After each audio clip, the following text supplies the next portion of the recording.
La signification de la mort et de la résurrection de notre Seigneur Jésus-Christ était des signes de l'antagonisme. Oui, sa croix fut en effet un signe qui suscita des propos hostiles.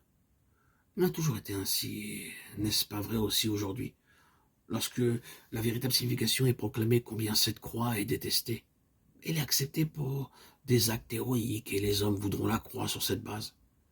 Mais apportez la véritable signification de la croix de Christ, ce qu'elle est pour Dieu et non pour l'homme et tous ses héros, et vous lancerez un défi.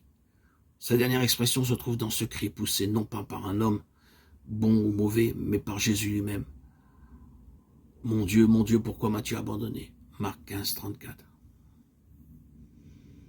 Il portait notre malédiction, et c'est une offense. Dites cela à n'importe quelle personne qui a un certain sentiment de sa propre importance et de sa dignité, et elle en sera très offensée. Nous ne pouvons pas accepter la croix du Seigneur Jésus, à moins de réaliser combien nous sommes sans valeur. Alors seulement la croix deviendra notre gloire. Nous nous placerons du côté de Dieu et dirons, tu as raison Seigneur de dire non à ce que je suis. En êtes-vous arrivé à ce stade et êtes-vous parvenu à ce constat? Vous ne verrez ce que Dieu veut que lorsque vous reconnaîtrez que vous n'avez aucune réclamation à présenter à Dieu, aucune prétention ni aucun droit devant lui, et quand vous réaliserez votre indignité et votre totale incapacité de paraître en sa présence.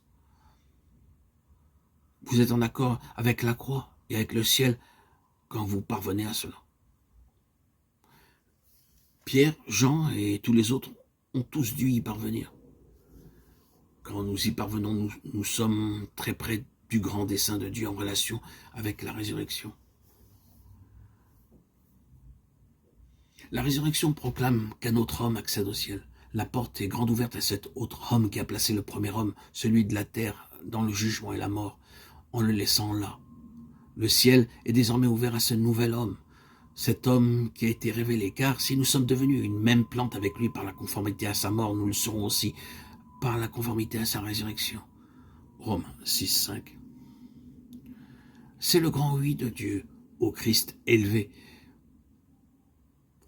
Et nous qui avons été unis à lui, nous héritons de ce oui.